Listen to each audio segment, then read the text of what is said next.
you. Hvala vam. Honorable ministers, Poštovani ministri, distinguished EU ambassador, poštovani distinguished ambasadori, guests and dragi gosti, representatives from i governments, predstavnici workers and employers. vlad državnih organa. It is a great honor for me to be here today, and I thank the Montenegro Employers Federation for this invitation to be here in Montenegro and to be here with you at this important conference on promoting equality and preventing discrimination at work. I feel a bit disadvantaged since I'm the only one who doesn't seem to be able to speak the local language, and I apologize for that. But it is a great pleasure for me to be in your beautiful country. I arrived a few days ago and was very lucky to be able to partake in a training of trainers workshop organized by the Montenegrin employers on the same topic, and it was very interesting. It's a very dynamic group of people. I was also now very pleased to hear the speeches from the honorable ministers covering all the issues. And it's very heartening to hear that such good work is being done in the country. So I myself come from I come from a country way up in the north called Norway, which some of you may have heard of. And there we really are equality, gender equality especially, and non-discrimination is very important part of our way of life. I think very often Norway scores quite well on OECD ranking and the gender gap, as it's called. But I work in the ILO head office, and I work with the Bureau for Employers activities, where this is also a very important issue for us, and as it is for business and employers and employees, of course. So, basically, hundreds of millions of people suffer from discrimination in the world of work. And discrimination is a violation against the basic human right. But it has wider consequences, both economic and social, and it accentuates social tensions and inequality. Discrimination, as we know, can affect men and women based on their gender, their race, their color, their creed, their natural extraction, social origin, political orientation or opinions, and many more. It is basically about how we view people, how we treat people, and how we treat people differently from others. Discrimination occurs in many different settings. It can occur in large companies, small companies, in the office, outside the office, and it takes on many different forms, as we have also heard from previous speakers. Discrimination in employment and occupation may be direct and indirect. Direct being when it's in the laws and practices that explicitly cite a particular ground for denying equal opportunities, such as sex and race, etc. And indirect discrimination, where rules and practices appear on the surface to be neutral, but do in fact create disadvantages or obstacles and lead to exclusion.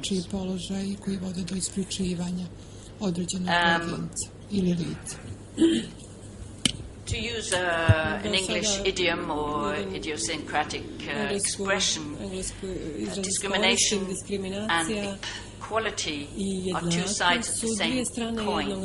On the one side, you have discrimination, which is the absence of equality, and on the other side, you have equality, which is the absence of discrimination. Addressing discrimination at work Rješavanje is pitanja about getting rid of diskriminacije the na radu barriers je znači to da se uklone barijere equality jednakosti. and making sure that both men and women, whatever their race or color or socio-economic condition, receive fair and equal opportunity and treatment. In the world of work, that means equal access to training and education, the ability to own resources, and to use resources, to access credit and land. For example, this is not always obvious in many countries that we work in. It also means that on the company level, or on the organizational level, to have fair and just policies and practices in place with regard to hiring and firing, the assignment of tasks, the benefits, the working conditions, promotions and layoffs, etc. Employers and business owners, whether large or small companies, have of course a legal obligation to abide by the law and to ensure equality and non-discrimination at work. The ILO international standards Međunarodne standarde, briefly referred to earlier, the Conventions 100 and 111 set international standards, and very often national laws and practices may in fact be broader than this, but it sets the international minimum standards. Su u skladu sa ovim međunarodnim standardima.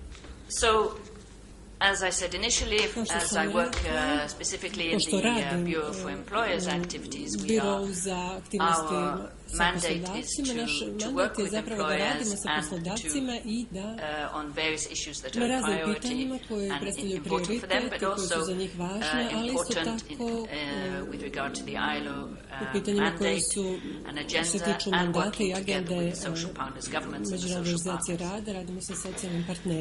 For in this case, what are the benefits then for employers, for the private sector of promoting equality and preventing discrimination at work, or to use a more colloquial idiom again, what's in it for us?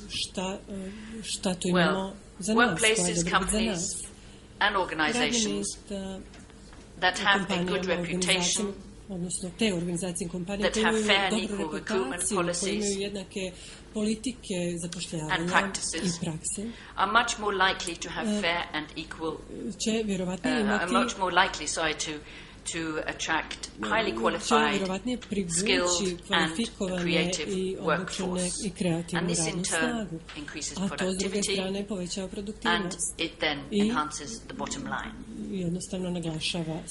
We, in the training workshop, the training and trainers workshop that we had yesterday, we were discussing many examples of both international companies and national companies where they have increased, they enhance their reputation, but also improve the brand name because they are known as very attractive employers or very desirable workplaces. So obviously these private sector companies, they are attracting more talent. And as was mentioned previously, there is a lot of, today this is a big issue among companies in many parts of the world because they need to attract the best people. And now that, for example, women are surpassing men in educational attainment in many parts of the world, there is a huge amount of talent out there that needs to be tapped. And it is then up to companies then to ensure that they are able to offer attractive workplaces. Also, updating policies and adapting to the changing workforce needs. This again would affect women and very often. This can also, but it can also result in access to new markets, international markets, that was also mentioned by the previous speakers. And in turn, to improve customer Isto satisfaction tako povećati zadovoljstvo klijenata. and an enhanced reputation.